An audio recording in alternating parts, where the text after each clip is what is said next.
It's pretty quiet here now, but just about 2 hours ago, this place was full of hundreds of people holding candles like this one. They want to spread a message of unity and show support for those in New Zealand. If you're like me, you're getting many packages such as this one on your porch in the next few days.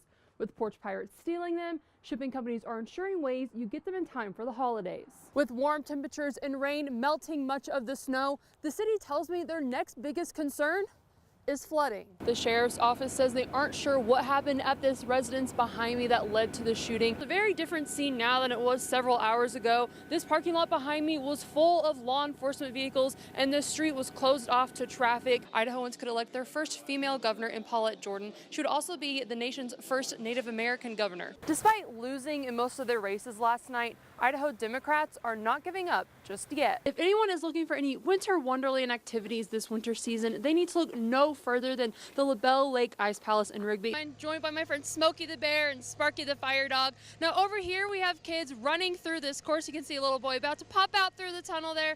There he is. Fighting Mother Nature and then having to keep up with the traffic and keep this roads cleaned off so the traffic can get through. It's the most tiring job you'll ever have, plowing snow. Dirk Hurst has been plowing Interstate 15 between Du Bois and Monida since 5 a.m. It's his 15th straight day working 12-hour shifts, plowing these roads as winter storms threaten the safety of drivers. Come right on around, I see you there. I-15 has already closed in multiple areas this week, and the current storm is expected to hang around for a few more days.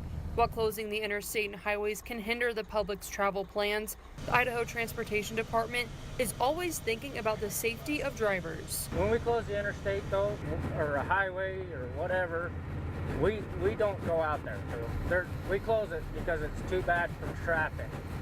And even though we're plowing snow and trying to keep it open, we're considered traffic. So when we close it, we go home because it's not safe. Snowplow drivers aren't just clearing the roads. There are a lot of variables they watch out for, including drivers in trouble, like their own truck which got stuck in some snow off an exit. In the wintertime, we are the first responders because we are the first ones on scene all the time because we're out here non-stop.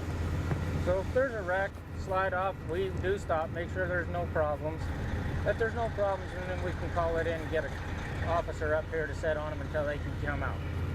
If they're more than just a slide off and just a wreck, then yes, by all means, we're all trained in first aid and CPR to help anybody that needs help at any time.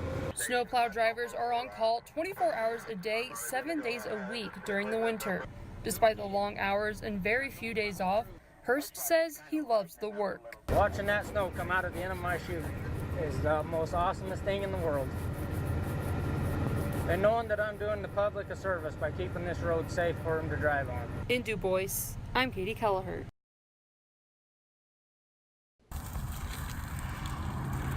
It's just disgusting. I've never seen it this bad here. Cicely Clark knew she had to do something after seeing all of the trash along Highway 20. She found out prisoners and other groups weren't picking it up, so she rallied people together to clean it up themselves. Every one of us is busy. We all have things going, but if we just each contribute 30 minutes, 45 minutes, it's amazing how much trash can be picked up.